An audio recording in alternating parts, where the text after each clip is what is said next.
हाँ जी, स्वागत है आपका आपके अपने YouTube चैनल जिसका नाम है इंग्लिश बाय राजेंद्र सर। जी हाँ, आज हम आपके लिए बड़े ही कमाल के रूल लेके आए हैं। बड़े ही कमाल के हैं और ये कॉम्पिटिटिव इंग्लिश में बार बार पूछे जाते हैं और बार बार पूछे गए हैं। वीडियो स्टार्ट कर लेते हैं ज्यादा टाइम वेस्ट ना करते हुए। जी, अगर आपको रूल्स अच्छे लगे, वीडियो अच्छी लगे तो चैनल को सब्सक्राइब करना बिल्कुल भी ना भूलिएगा। जी चलो जी, बात कर लेते हैं।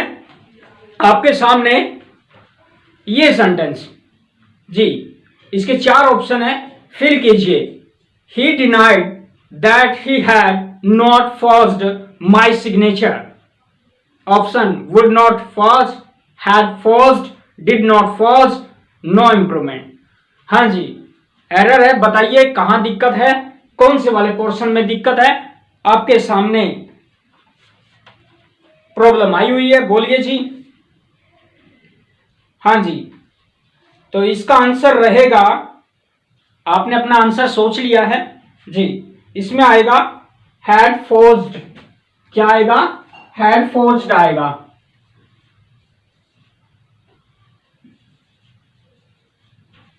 हाँ जी, हैड फोर्स्ड होता है, मीन फोर्स्ड होता है जाली काम करना। तो जी कैसे आया? सेंटेंस में देखिए डिनाइड आया हुआ है। डिनाइड यानी कि सेकंड फॉर्म भी होती है। हैड फोर्स्ड आएगा, बिल्कुल पूरी बात बताऊंगा। अभी देखिए, एक रूल होता है V2 आ जाए, अगर सेंटेंस के एक पोर्शन में V2 यानी कि वर्ब की सेकंड फॉर्म होती है तो दूसरे में हेड प्लस थर्ड फॉर्म होती है, हेड प्लस थर्ड फॉर्म आ जाती है। ये रूल आपने बचपन से पढ़ा है, the patient had died before the doctor केम, ये भी पढ़ा है। लेकिन इसमें ये रूल तो है ही है, दूसरा कमाल का दूसरा रूल भी है। वो क्या है? देखिए जी, डिनाइड होता है जो डिनाइड या डिनाई या डिनाइड, डिनाई या डिनाइड इसमें आया हुआ है, नेगेटिव फॉर्म हो गई है, नेगेटिव सेंस हो गई है। तो जो सेंटेंस में हैड नॉट फोर्स्ड हुआ है वो नोट है, वो गलत है, वो नहीं आएगा। तो क्या आना चाहिए? हैड फोर्स्ड ओनली आना चाहिए। तो ये बात थी। तो जी कॉम्बिनेशन भी है, वो ये है, आपने सीखा। नेक्स्ट सेंटेंस आपके सामने, जी बताइए। Next sentence, if I had played well I would have won the match. Option 4 option आपके सामने है। I help well, I play well, I am playing well और नो इंप्रूवमेंट। जी बताइए कौन सा पोर्शन है वो आएगा। आपने सोच लिया, उम्मीद करता हूं आपका बिल्कुल सही बैठना चाहिए। मैं आंसर बता रहा हूं आपको, आंसर रहेगा नो इंप्रूवमेंट। आंसर रहेगा जी नो इंप्रूवमेंट। तो क्या है? Head plus third form, head plus V3, head plus third form एक सेंटेंस में पोर्शन होता है, दूसरे में क्या रहता है? Would have plus third form रहती है। ये कॉम्बिनेशन है। ये सेंटेंस आप बिल्कुल अच्छे से अपने नोट्स वगैरह में लिख सकते हो। बड़े ही कमाल के रूल्स हैं, आपको कॉम्पिटिटिव एग्जाम में बार बार पूछे जाते हैं जी। इसमें नो इंप्रूवमेंट रहेगा, सेंटेंस बिल्कुल सही है। कॉम्बिनेशन जो हेड प्लस थर्ड फॉर्म होती है और वुड हैव थर्ड फॉर्म का कॉम्बिनेशन आता है, ये सही है। हाँ जी, नेक्स्ट सेंटेंस। अभी चलो मैं एक बात बता देता हूं आपको, आपने बचपन से एक सेंटेंस पढ़ा है जी, वो क्या पढ़ा है? बचपन से पढ़ते आए हो, आई हैव मेनी फ्रेंड्स। ये पढ़ा है जी, बिल्कुल पढ़ा है। आई हैव मेनी फ्रेंड्स,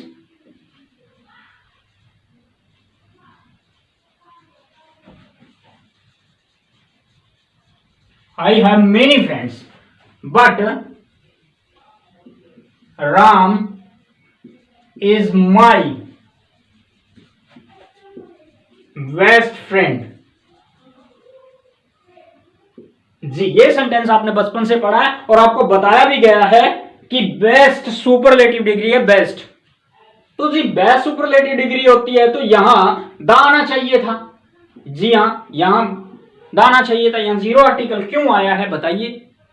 आपको पता है तो जी कमेंट कीजिए इस बारे में।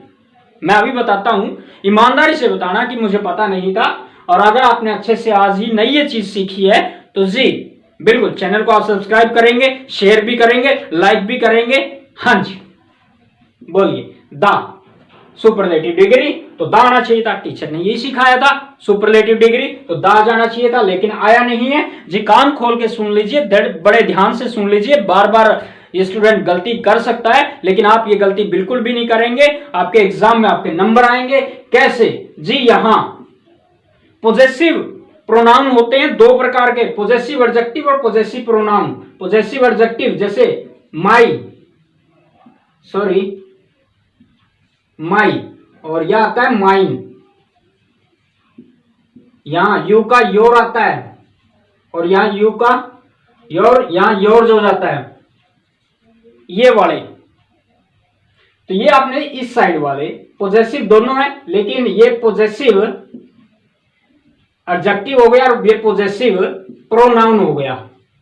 तो जी ये वाले की बात हो रही है, इस साइड वाले की बात हो रही है। माई है, योर है, तो यहां अगर पोजेसिव एडजेक्टिव आ जाए तो यहां जीरो आर्टिकल रहता है, द आर्टिकल नहीं आएगा, भले ही यहां सुपरलेटिव डिग्री क्यों ना हो। जी ये बड़े काम की बात आप सीख रहे हो जी। इसके बाद मैं एक और रूल बताने जा रहा हूं। सुपरलेटिव डिग्री के साथ आता है, मान गए बात, ठीक है, ये भी चीज हमने सीख ली है, बहुत बढ़िया है। लेकिन कंपैरेटिव डिग्री के साथ भी द आ सकता है। जी हां, कंपैरेटिव डिग्री के साथ भी द आ सकता है। वो कहां आता है जी? देखिए, मोस्टली ऐसी बातें आपको कोई नहीं बताएगा अगर कोई और भी अच्छा आपको टीचर मिल गया तो बताएगा। क्या बताएगा? The higher you go, the higher you go, the cooler it is। जी ये सेंटेंस देखिए क्या होता है। द सुपरलेटिव डिग्री के साथ तो द आता ही आता है, लेकिन कंपैरेटिव डिग्री के साथ भी द आता है। जी कैसे आता है? जब इस सेंटेंस में कोई चीज समान रूप से बढ़ रही है या घट रही है, तो इस पोर्शन में भी वही चीज समान रूप से बढ़ती या घटती है, तब कंपैरेटिव डिग्री में भी द आता है। जी ये बात है। The higher you go, the cooler it is. और एक और सेंटेंस है इसमें, वो क्या रहता है? वो आपका सेंटेंस है, the more you earn, the more you earn, the more you earn, the more you spend, the more you spend। जी ये सेंटेंस यहां भी और यहां भी, the more you earn the more you spend. जितना ज्यादा कमाते हो उतना ज्यादा स्पेंड करते हो। ये चलो मान गए, ये भी कंपैरेटिव डिग्री है, द है, बता देंगे आएगा। लेकिन एक सेंटेंस और देता हूं मैं आपको, देखिए आपने फिल करना है बिल्कुल ध्यान से। जी आपकी स्क्रीन के ऊपर भी आ गया है। Ram is dash taller of the two। जी यहां फिल करेंगे टॉलर एस, कंपैरेटिव डिग्री है। कंपैरेटिव डिग्री आपने अब तक यहां भरी थी। जी मैं आपको काम की बात बता रहा हूं, बिल्कुल कंपैरेटिव डिग्री दो जगह द आता है। चलो अब पता चल गया, चलो द आता है, लेकिन क्या चीज देखकर आप द लगाएंगे कंपैरेटिव डिग्री के साथ? यहां तो आपने देख लिया दो पोर्शन होते हैं, एक पोर्शन घट रहा है या बढ़ रहा है, तो दोनों वाले पोर्शन में द डिग्री आ जाती है, यानी कि द और कंपैरेटिव डिग्री ये फिल हो जाती है। यहां इस प्रकार आपने देखा, लेकिन ये चीज जी तो क्या चीज देखेंगे? Of the two. जब कंपैरिजन के लिए ऑफ द टू यूज होता है, तब भी कंपैरेटिव डिग्री के साथ द यूज करेंगे। जी एक और सेंटेंस है आपके सामने, जी देखिए,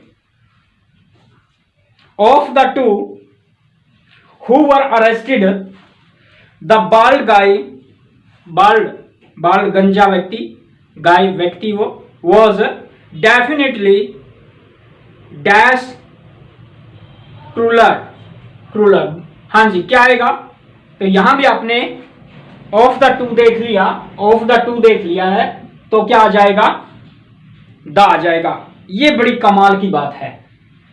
तो सारी बात मैं फिर से रिपीट कर देता हूं आपकी। क्या है, हमने यहां तक से सीखा था सुपरलेटिव डिग्री, यहां तो दा आना चाहिए, लेकिन यहां दा नहीं आएगा क्योंकि यहां पॉजेसिव एडजेक्टिव आ चुका है। तो ये बेस्ट सुपरलेटिव डिग्री के साथ दा आता है, लेकिन इस हिसाब से नहीं आता है।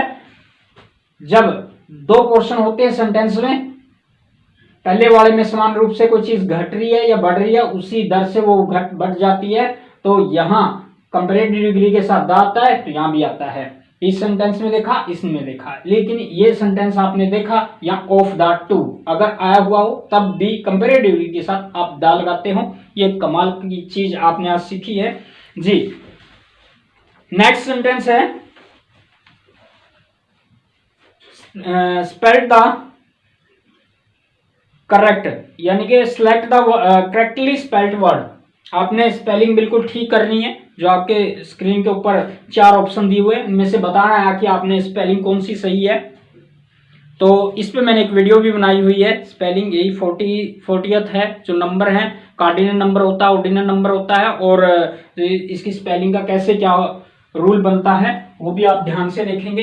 देखिए जी, इसका ऑप्शन रहेगा, आप भी बता सकते हैं, पहले सोच के आंसर बता सकते हैं क्या आएगा। इसका आंसर रहेगा 40th बी। आंसर इसका रहेगा, क्या रहता है? 40, FORT, वाई होता है 40। एक वीडियो है, वो भी आपने जरूर देखनी है। इसके मामले में 9 की स्पेलिंग कैसे कार्डिनल ऑर्डिनल बनते हैं, जैसे 9 का 9th बनता है, फिर 90, 19th, 90, 90th, उसी तरह 4, 4th, 14, 14th, 40, 40th जी। तो इसमें जो स्पेलिंग पूछ रखी है बी आंसर आएगा, लेकिन आएगा कैसे? लास्ट लेटर वाई और वाई से पहले कॉन्सोनेंट है, तो वाई का आई होना है। वाई का क्या होना है? आई हो जाना है। 40 ETH लग जाता है, 40th हो जाता है, FORTI ETH हो जाता है। ये आपकी स्पेलिंग करेक्ट रहेगी, बी ऑप्शन बिल्कुल सही रहेगा आपका। नेक्स्ट सेंटेंस की तरफ बढ़ते हैं जी। बड़े कमाल की वीडियो है, कमाल के रूल हैं, आपको जरूर लर्न करने चाहिए। एग्जाम में आपके लिए बड़ी ही जबरदस्त ये बात है। और नेक्स्ट रूल बड़ा ही जबरदस्त है इसके लिए, आपके लिए जी, बड़ा ही जबरदस्त रूल है। स्क्रीन के ऊपर आपके सामने आ चुका है। बताइए क्या आंसर रहेगा? सोच लीजिए, टाइम ले लीजिए, लेकिन आंसर देने की कोशिश कीजिए। अगर आपको नहीं भी समझ में आ रहा है तो सीखने में बड़ा अच्छा लगेगा। एरर्स है यहां। A great many student have been declared successful. बताइए एरर है नहीं है, कहां एरर है, कहां प्रॉब्लम है? तो जी मैं बता देता हूं आपको प्रॉब्लम कहां है। वो ए ऑप्शन में प्रॉब्लम है।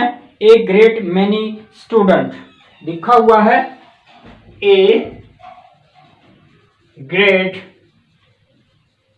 मैनी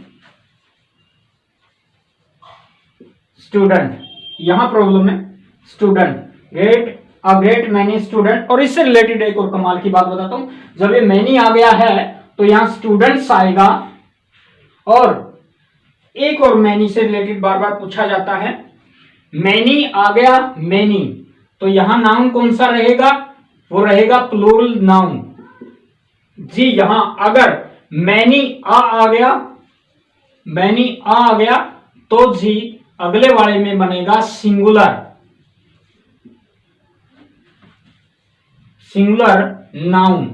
तो ये रहने वाला है। ए को देख के भी, ए और एन का मतलब ही एक ही होता है, तो यहां से भी आप रिलेट कर सकते हो। ए एन यानी कि सिंगुलर नाउन रहेगा। जी हाँ, ये इंग्लिश है, इंग्लिश में कुछ भी हो सकता है। रूल रेगुलेशन को लेकर इतनी जल्दी, इतनी आसानी से आपको जॉब नहीं मिलेगी। को कुछ ऐसे ट्रिकी क्वेश्चन पूछे जाते हैं। तो मैनी आ गया तो प्लूरल के हिसाब से यहाँ एस लगना चाहिए। मैनी यानी कि प्लूरल नाउन आएगा। मैनी आ हो गया तो सिंगुलर नाउन रहेगा। जी ये। तो नेक्स्ट क्वेश्चन और की बात और कर लेते हैं जी, आपके सामने पढ़िए next question. We are going to launch this 3 crores project within the next few months. बताइए कहां प्रॉब्लम है। ऑप्शन दे रहे हैं आपको A B C D, no error है, क्या है। तो इसके आंसर रहेगा, इसका आंसर रहेगा बी। बी आंसर रहेगा with in the next few months. Sorry ये नहीं है, इसका आंसर बी है, लेकिन रहेगा दिस 3 crores प्रोजेक्ट। क्या आंसर रहेगा? 3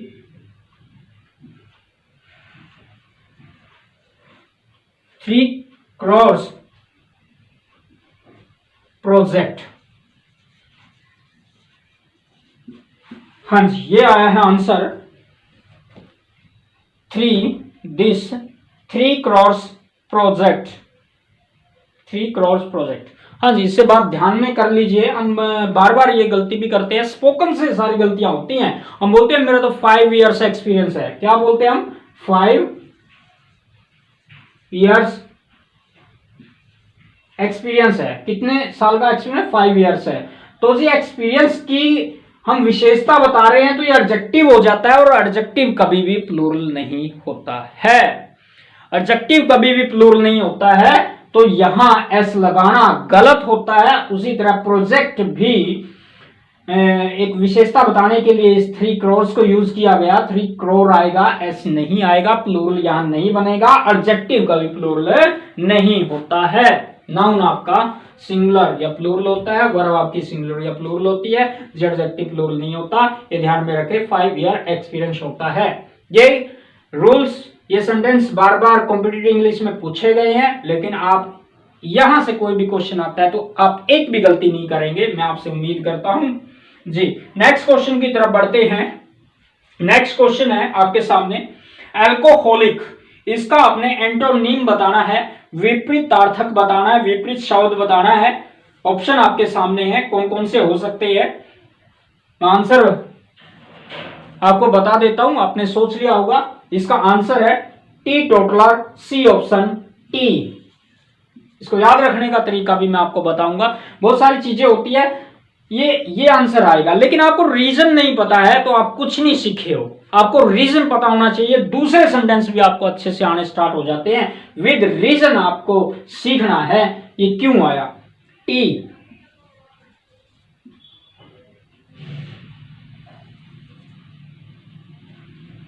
सॉरी, TOTALER, टी टोटलर। इसको याद रखने का तरीका क्या होता है। आपका क्वेश्चन था एल्कोहलिक का एंटोनिम्स बताना। एल्कोहलिक होता है जो नशा करता है, शराब पीता है, और टी टोटलर जो शराब नहीं पीता है। अब जो शराब नहीं पीता है वो तो टी पीता है, TEAT, चाय, टी, और टोटल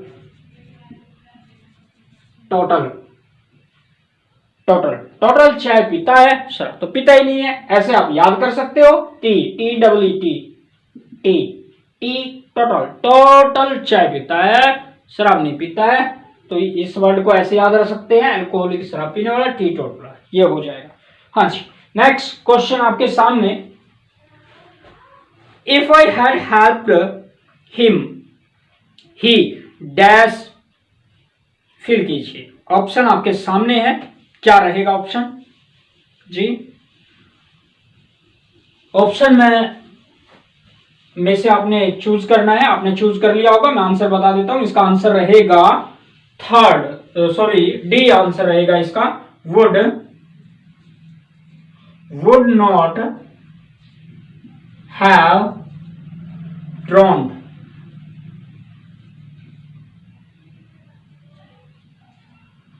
ये आंसर रहेगा, would not have drawn if I had helped. तो जी कॉम्बिनेशन मैंने पहले भी सिखाया हुआ है, ये इसी वीडियो में शुरू वाले शायद सेकंड रूल था। इफ के साथ अगर हैड प्लस थर्ड फॉर्म है, हैड प्लस थर्ड फॉर्म है तो नेक्स्ट जो सेंटेंस होता है वुड हैव को थर्ड फॉर्म होता है या would not have third form होता है, ये कॉम्बिनेशन आपका बनता है। तो इस हिसाब से आंसर आपका डी रहेगा, would not have ड्राउन्ड। If I helped him, यदि मैं उसकी हेल्प करता तो वो न डूबता। तो ये है। नेक्स्ट क्वेश्चन आपके सामने, हाँ जी, बैरन है, बैरन लिखा हुआ है,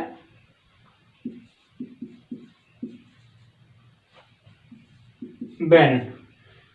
कई बार जो कैपिटल लेटर, हमने कैसे इस वर्ड को पढ़ा होगा, मोस्टली हमने ऐसे इसको पढ़ा होगा, लेकिन एग्जाम में आ जाता है ऐसे, थोड़ी सी कंफ्यूजन हमसे बढ़ जाती है। तो इसका बैरन का मीनिंग बताना है कि क्या रहेगा मीनिंग, यानी कि सिनोनिम इसका।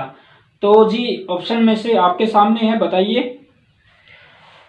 हाँ जी, इसका ऑप्शन रहेगा सी ऑप्शन, अनप्रोडक्टिव। बैरन बंजर होता है और अनप्रोडक्टिव यानी कि जो कुछ प्रोडक्ट ही नहीं देता है। बैरन भी कोई प्रोडक्ट वगैरह नहीं देता है, बंजर भूमि वगैरह को भी बैरन लैंड बोल देते हैं जी। अनप्रोडक्टिव इसका आंसर रहेगा। नेक्स्ट क्वेश्चन की तरफ पढ़ते हैं। बहुत ही आपने ये क्वेश्चन, ये रूल है जो बड़ा बचपन से ही आप सीखते आए हो। तो आपके सामने they did not agree dash me, option आपके सामने, इनमें से ऑप्शन फिल कीजिए। इसका रहेगा विद, एग्री विद, एग्री के साथ विद आता है अगर कोई प्रोनाउन दिया हुआ है। एग्री विद आता है, कोई प्रोनाउन होगा, प्रोनाउन होता है एग्री के साथ विद, और एग्री के साथ ही, एग्री के साथ टू आता है अगर आप उसकी बात से, उसकी सलाह से सहमत होते हैं, व्यक्ति की सलाह वगैरह से सहमत होते हैं, तो विद आएगा। नेक्स्ट जो सेंटेंस है आप देख लीजिए, इसमें at last he yielded and agreed dash the principal's proposal, principal के प्रपोजल से एग्री हुआ है, तो उसमें आंसर आ जाएगा टू। अगर आप उस व्यक्ति से सहमत होते हो तो विद आ जाता है।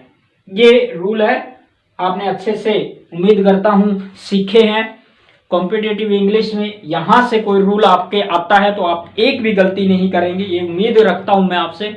ओके, मिलते हैं फिर ऐसी वीडियो के साथ next time. Okay, see you soon.